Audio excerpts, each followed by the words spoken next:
There's a hidden mistake that is destroying and plaguing music of 99% of music producers. And in fact, I was doing this mistake without knowing it, that it's destroying my mixes, destroying my tracks in general for 8 years in a row. And in this video, I'm gonna reveal one of the most important things and one of the most important secrets that professional music producers use to make their music sound so good. And before I do that, I want you to listen to 2 tracks and analyze which track sounds more balanced, which track sounds better, sounds cleaner, and just overall which one you prefer. But not the style, but the quality of the sound. Let's go.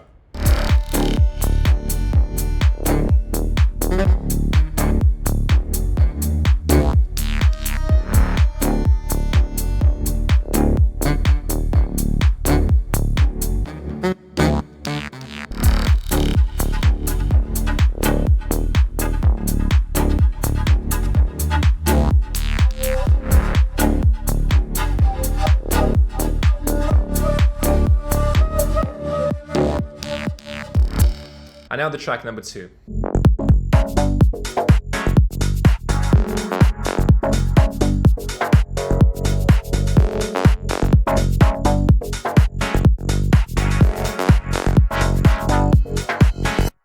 So what is really the difference between those 2 tracks? These are 2 tracks that I made myself, but in the second track, I absolutely killed it with overprocessing. And that's in fact what is happening with, I promise, like 9 out of 10 of music producers. Because the way that you apply processing, you're probably not doing that in the correct way. And this is exactly what we're going to be talking about in this video. How overprocessing kills your music and how to stop killing your tracks with overprocessing. If you are new on the channel, my name is Vlad and I create superstar music producers. If you need some help with your music, I do coaching. Check the links down below in the comments and let's get started with this video. And before we jump into the specifics, I want to talk about a little bit of theory.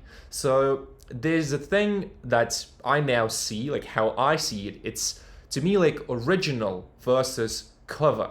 So quite often, as you see here, I was killing my mixes with overprocessing. So my rough mix didn't sound at all like a finished one. So the finished one at the end of the day was sounding like a different idea, like dynamically, sound design wise, and so on and so on. So in fact, this is really what is happening with your mixes. This is what a lot of music producers do, and I want to warn you and give you another mindset to operate with and to make music with, right? So if you look at this picture diagram, you can see we have Mona Lisa, which is the original, the rough mix, and then we have the anime version of Mona Lisa, which is completely different, and that's exactly what was happening with my mixes. And this video is going to be really short. So what is the important mindset shifts that I got lately? And I've been producing music for more than 8 years, and it's only like now that I understand that everything is so simple. So the more experience I get in music, the more I understand how important the original idea is. But it's really easy to get into this rabbit hole of processing. The solution is so simple that I feel retarded I didn't understand it earlier. I challenge you to make a track with almost no processing. At least like 1 track from now on. Trust me, your mixes will sound 10 times better. So let's go back to the project and I'm gonna show you the first track and you will see that I don't have any processing, like at all, just like EQ sidechain, which I will not count as processing because that's the necessary part of electronic dance track, right? So if you listen to the kick bass, you can see that I don't have anything. I don't have anything on my kick. Right? Yes, I do have a bit of compression, but it doesn't do like that much, right? Even if I turn this off, it's not gonna change it. It's not gonna be a super big difference. And again, the sidechain we're gonna keep because we need that. We can't do anything without the sidechain.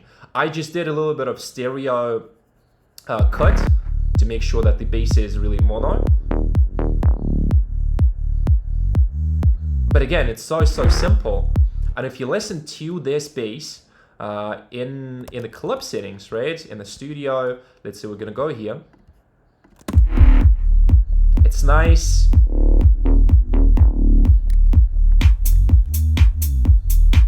It's really deep, it's powerful, and most importantly, it has the original idea, the original sound that is like unprocessed, and that is not yet killed with compressors, with EQs, and so on. So really, the mindset that I have right now, I'm trying to think like, do I really need this? If so, then like, how can I use processing without killing the mix? And we can test in different systems.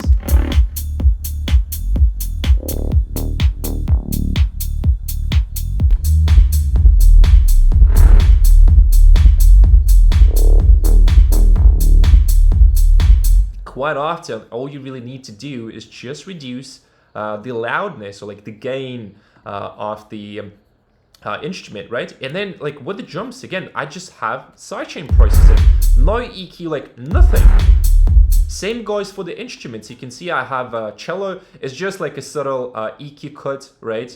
Just a little bit here again. On the leads here, nothing. It's usually just going to be the EQ cut, but just listen how nice the track sounds as a rough mix, right? Without any processing.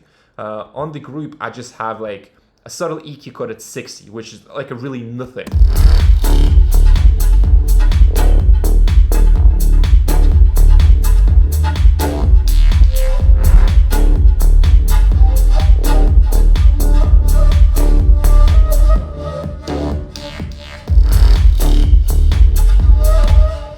Right, and then the next thing, like this track, try to compare the dynamics and see how dead the mix is. And I will show you exactly what I did and how it killed my mix and how it is killing your mixes, like for real. I'm not even kidding.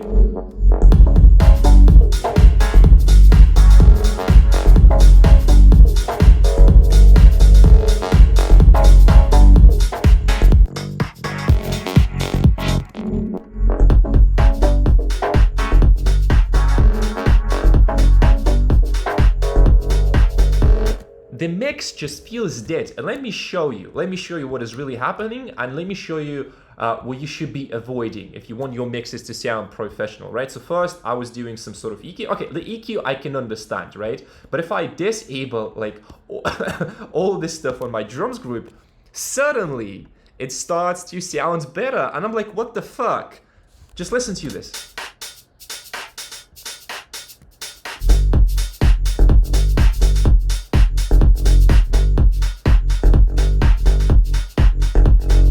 Like, you see this difference? You see how much I was thinking that okay, I need to do this. I need to put multi-band compression, saturation, this stuff, DSL. Like, no, you don't need to.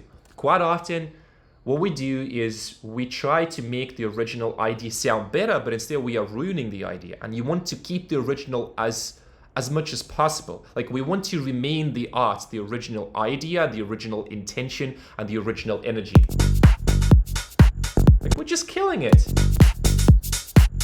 You see how much bright the drums are. You see like how much better they sound. So maybe if you have to put a lot of processing, maybe like just replace the sounds, and that's going to be a very easy solution to that. Super easy, right? And the same thing is happening on the low end, right? I have so much stuff on.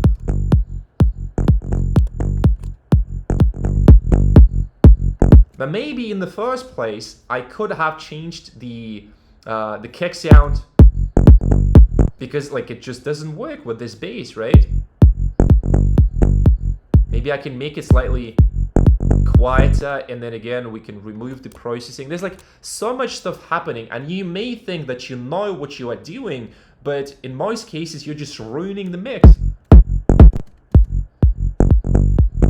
Just by removing the processing and reducing the volume on the sound, it is just already so much better. Like, you see what I'm trying to say, right? Same on the instruments, like I have so much stuff. So quite often the problem lies in something fundamental. Wrong sound, too loud sound, right? Just reduce the volume on the group, or not on the group, but like on the individual sound, right? If you play this,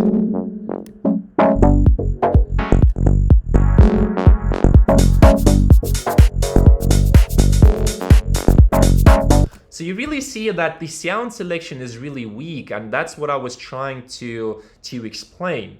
That's the exact problem that a lot of people have, and that's what I want to address in this video. So how to solve this? Like, why do you need processing? Let me give you a solution. I'm gonna give you a framework to work with. Ask yourself these questions. Why do I need processing on this sound? Does it actually help me or make the sound better?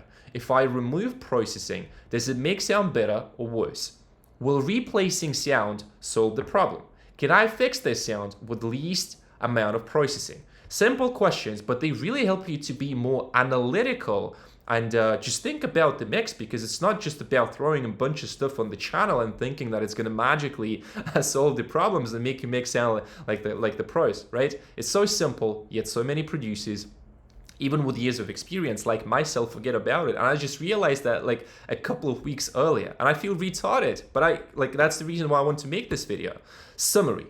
So the goal is to produce music in the way that works from the very beginning, with everything. When everything fits perfectly, there are no extra steps needed. Again, of course, like you need to learn how to use compression. Of course, you need to learn how to like do this kind of stuff. But just listen how beautiful the idea of this track sounds as a rough mix, and it's already like 70% there. Like I'm just gonna fine tune the dynamics a little bit, automations, and it's gonna sound amazing. A bit of compression, and that's it. Let's go one more time with the mix number one.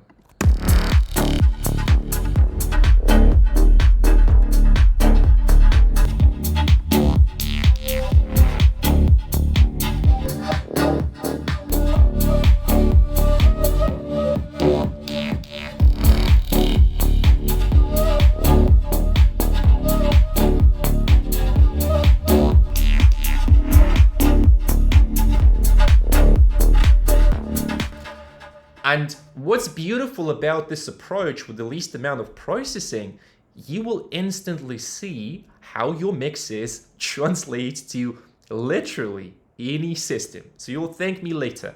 Okay guys, so that was it for this video. Really short one, but it's so important. There's such an important mindset shift that occurs if you start to be more analytical in a good way and start to really think behind your intentions when you make music and when you process your sounds. So I hope you got some value from this video. If you need some coaching, all the links down below, and I'll see you guys in the next one next week really soon. Ciao.